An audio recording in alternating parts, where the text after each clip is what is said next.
Shalom, shalom bien-aimés, chers compatriotes congolais.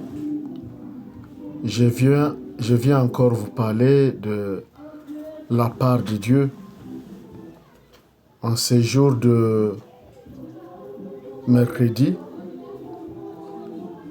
Et nous allons parler de la République démocratique du Congo de demain.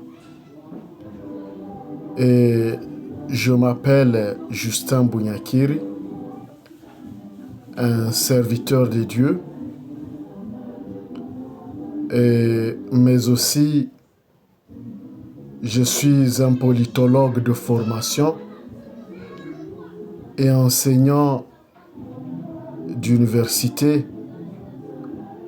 Je suis chef de travaux. Oui, chers frères et chères sœurs, et je viens vous parler de quelques révélations que j'ai avec précision sur la République démocratique du Congo, et cela va réconforter certains Congolais et ceux qui ont l'espoir de voir Dieu agir sur ces pays. Oui, bien sûr, bien-aimés, en RDC, il y a plusieurs sortes de gens. Il y a des gens qui tirent avantage dans les désordres et qui ne voudraient pas voir la situation changer. Et il y a des gens qui pleurent jour et nuit pour que Dieu agisse et délivre notre pays. Vous savez que parmi les gens qui ne veulent pas que la RDC aille de l'avant, aille vers son décollage et vers un développement exhaustif, il y a les nations, les puissances étrangères qui ne veulent pas que la RDC évolue et qui veulent tirer, qui cherchent toujours à tirer davantage, à tirer avantage dans les désordres, dans des antivaleurs qui se trouvent en RDC. Mais aussi il y a des nationaux qui tirent avantage dans les antivaleurs et qui ne souhaiteraient pas que la RDC décolle. Oui, chers frères et chères sœurs, mais vous qui avez le souci de voir la RDC changer, arriver au développement adéquat, vous avez intérêt à demeurer à votre position et à tout faire pour que la RDC change. Il y a des réunions qui se font d'ici et là, des communications qui se font d'ici et là, des dialogues qui se font d'ici et là, des rencontres qui se font d'ici et là pour chercher la solution à la RDC. Mais sachez que dans tout cela, c'est la volonté de Dieu qui va s'accomplir. Et dans mon message de la fois passée, je me rappelle bien, il y a 2 mois, presque 2 mois, je vous parlais de la RDC vers une paix durable. Oui, ceux qui m'ont suivi peuvent penser que c'est Hiketnunk, que cette paix va venir. Mais il y a 2 étapes. Il y a 2 étapes pour que cette paix arrive. Et ces étapes ne vous en faites pas, ne vont pas prendre plusieurs années, mais elles vont prendre 2 années, voire plus d'1 année. Mais Dieu est à l'œuvre petit à petit. Il est en train de travailler sur le cas du Congo parce qu'il a écouté la prière des Congolais et il a vu la misère du peuple congolais. Et nous allons voir d'abord les écrits de la Bible dans Exode chapitre 3 du 7e au 10e verset ou au 12e verset. Lisons au nom de Jésus-Christ. Le Seigneur dit, il a dit à Moïse, le Seigneur dit, j'ai vu la misère de mon peuple en Égypte et je l'ai entendu crier sous les coups de ses effets de corvée. Oui, je connais ses souffrances. Je suis descendu pour les délivrer de la main des Égyptiens et le faire monter de ce pays vers un vaste pays, vers un pays ruisselant de lait et de miel, vers les lieux de Cananéens, vers les lieux du Cananéen, du Hittite, de l'Amorite, du Pérésien, du Hivite et du Héboussite. Et maintenant, puisque le cri des fils d'Israël est venu jusqu'à moi, puisque j'ai vu le poids que les Égyptiens font percer sur eux, va maintenant, je t'envoie vers le Pharaon, fais sortir d'Égypte mon peuple, le fils d'Israël. C'est la parole de Dieu. Oui, chers frères et chères sœurs, tel était l'appel de Moïse et la mission que Dieu lui a confiée de faire sortir son peuple de l'Égypte. Oui, chers bien-aimés, lorsque Dieu appelle quelqu'un, et cet appel, c'est au premier degré, je ne parle pas de l'appel du deuxième degré, du second degré, je parle ni du troisième degré, je parle de l'appel du premier degré, c'est-à-dire l'appel qu'a reçu Abraham, Moïse, David, ainsi de suite. L'appel de délivrance, l'appel de libération. Ainsi, lorsque Dieu confie à quelqu'un, lorsque Dieu appelle quelqu'un au premier degré, il lui confie une mission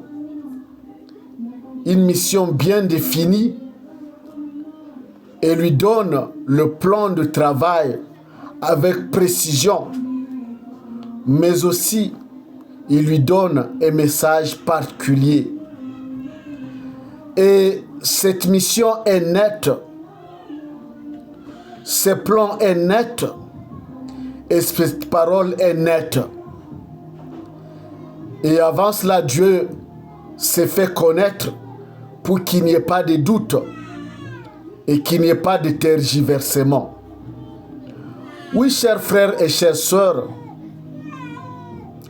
oui, maintenant que les Congolais ont pleuré, et je me rappelle que les prières de Congolais remonte des années 90. Oui, si je me rappelle bien, c'est vers 1990 ou 80 ou 87, oui, 87, avec les bavures du maréchal Mobutu. Les Congolais ont commencé à pleurer. Il y a eu conférence souveraine et il y a eu des dirigeants de la parenthèse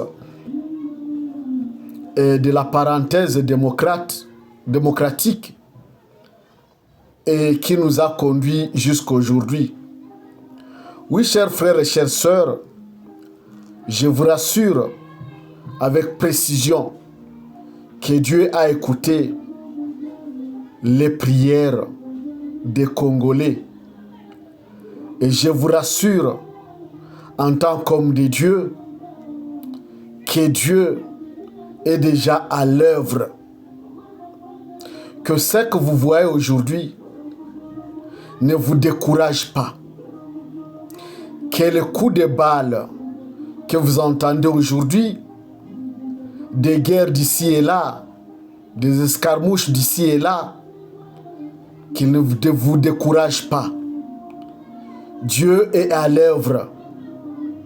Et d'ici quelques années, si pas dans moins de 3 ans ou 3 ans, vous vivrez la gloire de l'Éternel en République démocratique du Congo.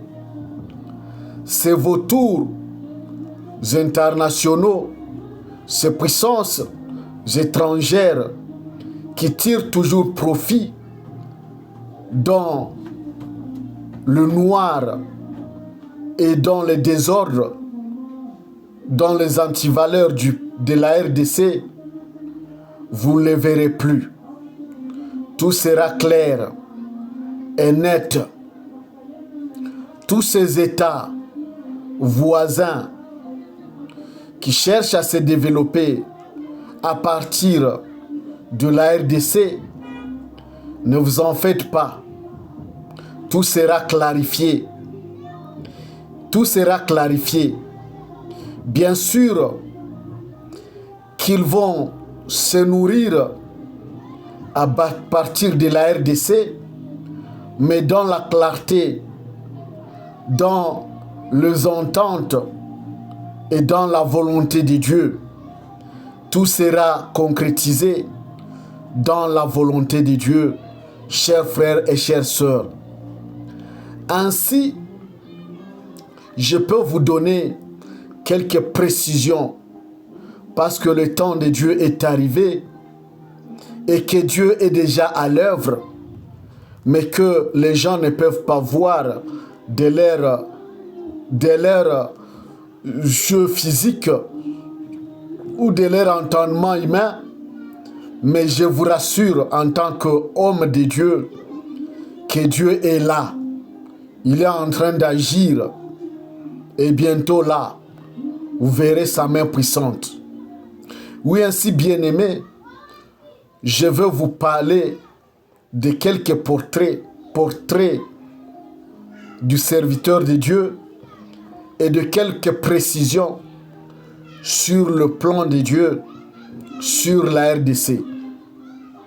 Comme Dieu s'est décidé de délivrer le Congo, et comme Dieu s'est choisi son serviteur qui n'est pas connu jusqu'à ce moment, qui n'est pas sur l'arène politique, qui n'est pas sur la scène politique congolaise, que ce soit au niveau du gouvernement, que ce soit au niveau de la rébellion qui sévit à l'Est, qui n'est pas connu jusque-là. Oui, mais que je viens vous préciser que je vois cet homme et qu'il a reçu le mandat de Dieu et la mission de Dieu, qui a déjà reçu le plan du travail de Dieu et le message.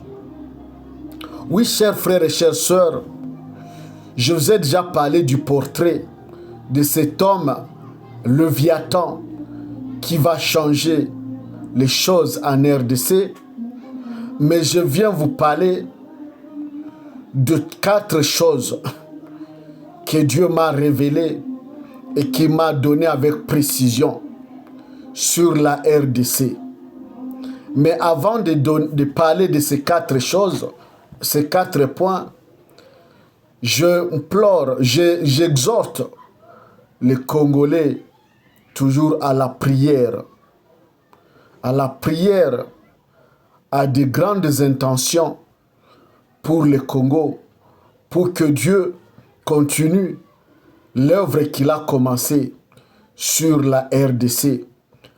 Parce que tant que cet homme n'est pas connu, tant que cet homme n'entre pas à l'œuvre, nous allons continuer à souffrir, nous allons continuer à pleurer et nous allons continuer à connaître des morts dans les désordres. Dans les désordres. Parce que plusieurs gens tâtonnent aujourd'hui. Les forces tâtonnent aujourd'hui et d'autres se tapent la poitrine quant à leur armement et quant à leur tactique et stratégie militaire. Mais vous devez savoir, et je vous ai dit en tant qu'homme de Dieu avec précision, que la balkanisation n'aura pas lieu en RDC. Et Dieu ne le permettra jamais, quelle que soit l'intelligence des humains, quelle que soit la manigance des puissances étrangères, quelle que soit la ruse et quel que soit l'orgueil des armées, la balkanisation n'aura pas lieu en RDC. Je vois une autre chose. Ça concerne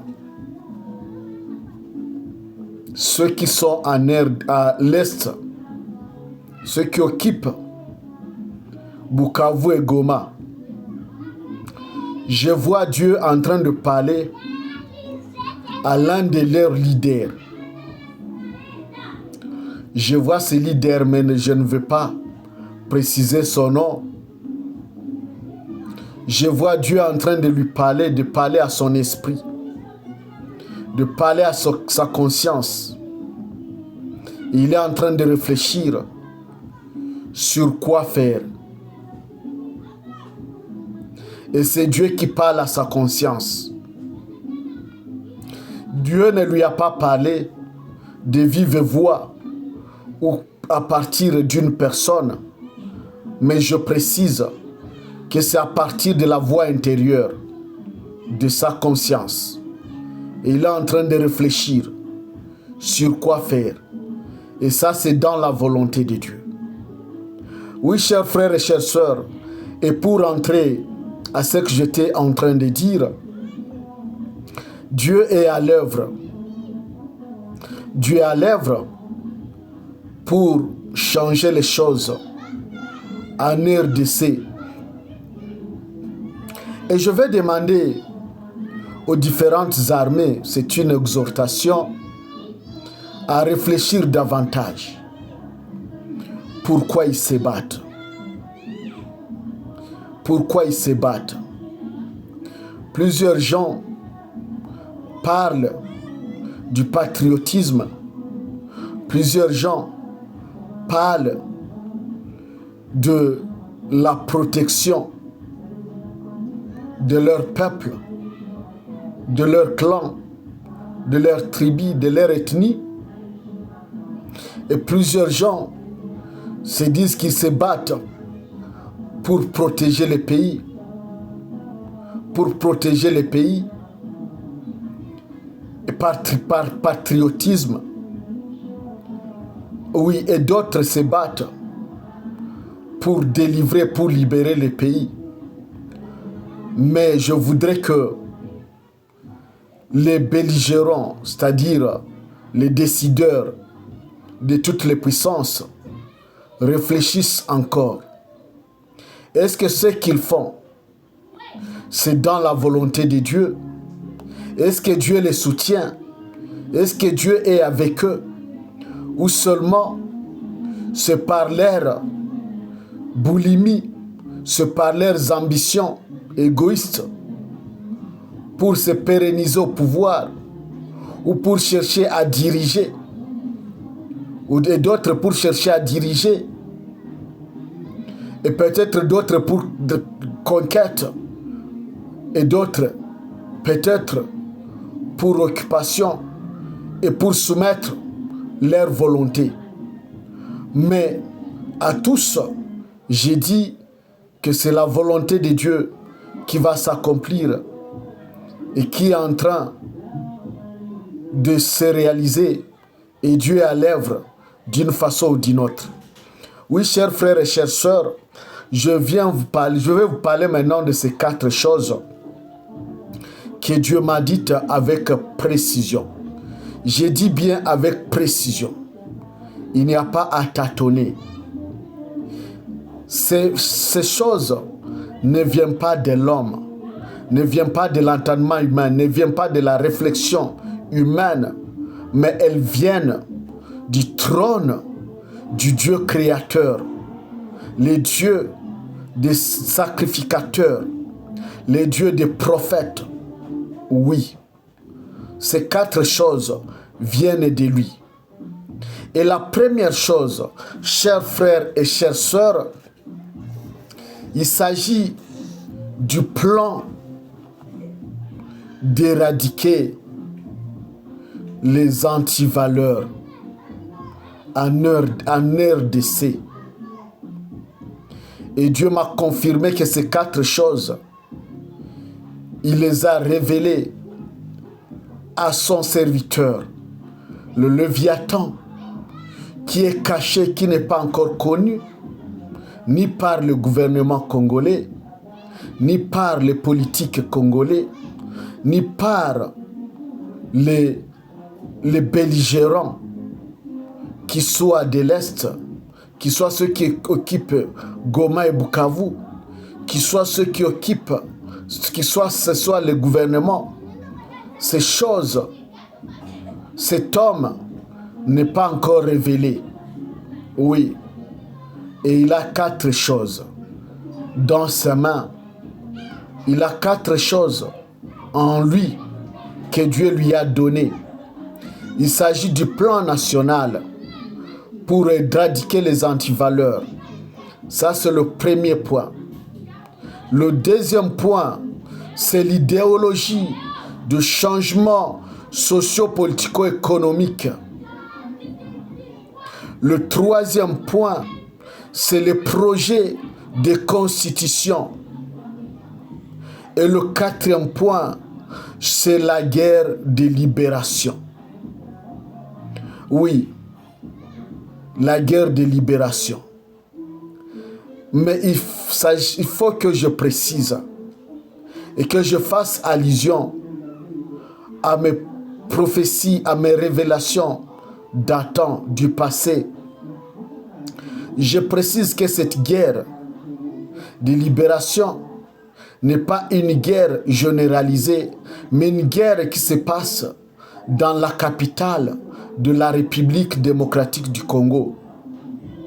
Je ne sais pas si c'est cette guerre qu'a commencé l'AFC M23 qui va atteindre le Kinshasa. Je ne sais pas si c'est dans Kinshasa que cette guerre va se passer, va naître une autre guerre, ou ça sera quoi.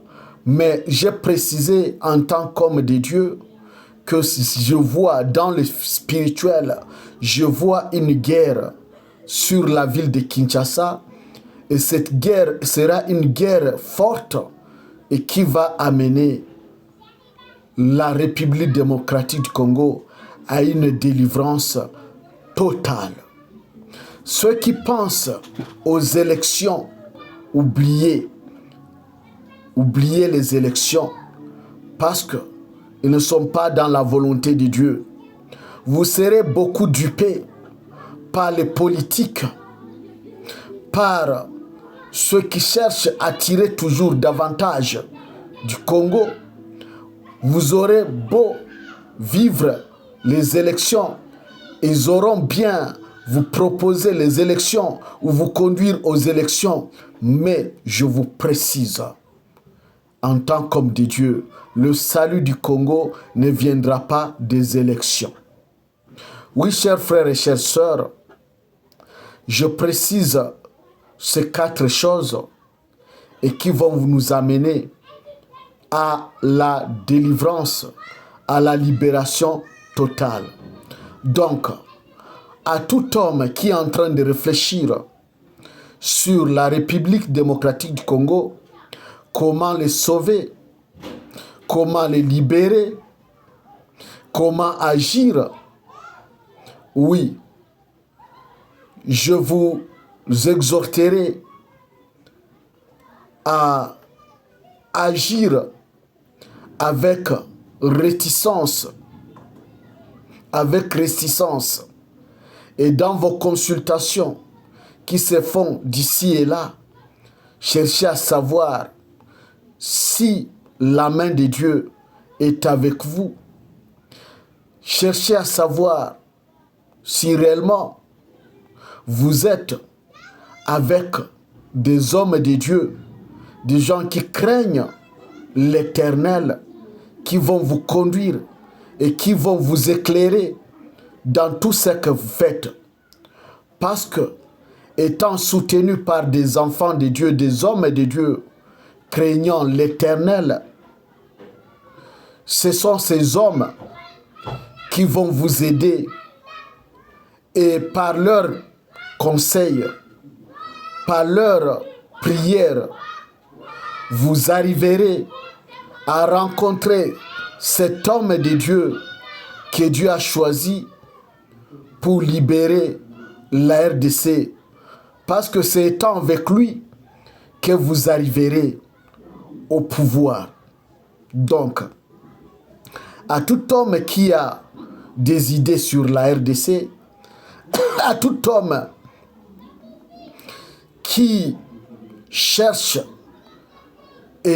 la libération ou la délivrance de la République démocratique du Congo, je l'exhorte à s'associer aux hommes de Dieu craignant l'Éternel, car ce sont eux qui vont l'aider avec conseil, avec prière, à arriver à cet homme de Dieu qui a ces 4 choses, ces 4 messages, ces 4 missions, cette mission de Dieu,